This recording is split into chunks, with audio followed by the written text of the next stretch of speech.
여러분, 우리도 집 살 수 있습니다. 안녕하세요. 부동산 사기당했던 경입니다. 네, 오늘 뉴스를 보겠습니다. 자, 금리가 무섭게 오르고 있는 거는 여러분 다 아실 거예요. 그래서 하나은행 같은 경우에 하루 새 0.2%포인트 치솟았다고 합니다. 그래서 내용을 한번 보겠습니다. 자, 채권 금리 급등 여파가 있고, 주담대 금리 산정 기준되는 금융채 5년물이 가파른 상승을 보였다. 농협 주담대가 최소 금리가 5%대다. 내용을 한번 볼게요. 지금 밑에 내용도 좀 있는데, 자, 주택 매수자가 금리 부담이 가중되고 있다. 신용대출은 상승폭은 크지 않다고 하는데, 지금 여기 밑에 표를 보시면 국채금리 급등에 따른 대출금리 변화라고 있어요. 그래서 국채금리가 급등했기 때문에 대출금리가 변했다는 건 있는데, 주담대 고정금리와 신용대출이 있죠. 그래서 여기 한 5가지의 시중은행들이 있고, 11일이 있고 12일이 있습니다. 11일 있고 12일이 있는데, 어쨌든 지금 다 왼쪽에서 오른쪽으로 갈수록 다 지금 올랐다는 것을 보시면 될 것 같습니다. 자, 금융시장에서 채권 금리가 급등하자 각종 은행 대출상품의 금리도 빠른 속도로 오르고 있다. 그래서 하나은행의 주담대 고정금리가 하루 새 0.2%포인트 뛰었고, NH농협은 고정금리 최소금리 때도 5%로 올라섰다고 합니다. 그래서 지금 이게 왜 올랐나를 봐야 되겠죠. 주담대 금리 산정의 기준이 되는 금융채 5년물에 유독 가파른 상승을 이어가고 있다고 합니다. 그래서 지금 하나 아파트의 론의 5년물 금융채 연동 고정금리가 4.97에서 6.27로 전일보다 0.2% 올랐어요. 다른 시중은행도 마찬가지라고 하죠.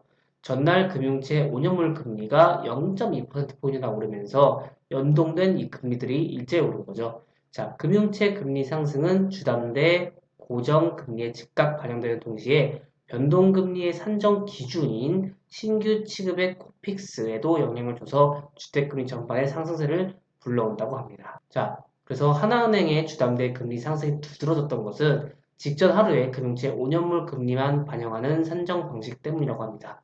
신한은행은 직전 3영업일에 평균 수치를 반영해서 지난 11일 채권금리 급등의 영향이 희석이 됐는데 요 하나은행만 이제 5년물 금리만 반영하는 산정 방식이라고 하네요. 그래서 하지만 시간이 지나면 이들 은행도 실세 금리 상승분을 대출금리에 반영하는 것이 불가피할 것으로 보여서 어쨌든 다 같이 오를 것으로 예상이 됐다고 합니다. 자, 급격한 금리 상승을 예상한 은행들이 올해 들어 수차례 금리 인하 조치를 내놨지만 채권 시장의 금리 상승세가 이를 뛰어넘는 양상이라고 하네요. 그래서 12일 은행연합회에 따르면 2월 신규 취급의 기준 5대 은행의 분할 상환 방식 주담대의 평균 금리는 3.96에서 4.37%라고 하네요. 그래서 전년 동기 대비 둘 다 올랐죠. 금리 상승기를 맞이해서 변동금리 대신 고정금리 주담대를 이용하려는 신규 매수자가 늘고 있는 가운데 고정금리마저 급격하게 오르고 있어서 시장의 한파가 예상될 것으로 보인다고 합니다. 신용대출 금리도 전반적으로 상승세를 보였다고 하죠. 신한은행의 솔편한 직장인 대출 금리는 3.81, 4.31에서 3.84, 4.34로 0.03포인트 올랐으면서 하나농협은행도 마찬가지로 0.02에서 0.04포인트 정도 상승했다고 합니다. 자, 다만 신용대출 금리는 주담대에 비해 상승폭이 크지는 않았는데 이는 금리 산정의 기준이 되는 금융채 6개월, 12개월물이 주담대 금리 산정인 기준인 5년물에 비해서 금리 상승 속도가 느렸던 결과라고 합니다. 자, 그래서 뭐 금융철 6개월물의 금리는 1년 전 0.7%에서 현재 1.8%가량으로 인상폭이 1%포인트 수준인데 5년물 금리는 1.7%에서 3.5%로 더 큰 상승폭을 보였죠. 그래서 5년채 금리의 우리 계산된 방식인 하나은행 주담대 금리도 많이 올랐던 거고요.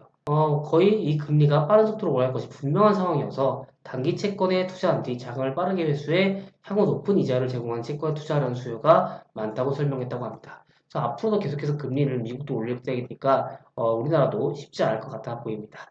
네, 오늘은 여기까지 진행하도록 하고요. 조금이라도 도움이 되셨다면 좋아요나 부탁드리겠습니다. 제작에 큰 힘이 됩니다. 그러면 다음 시간에 뵐게요. 여러분, 안녕!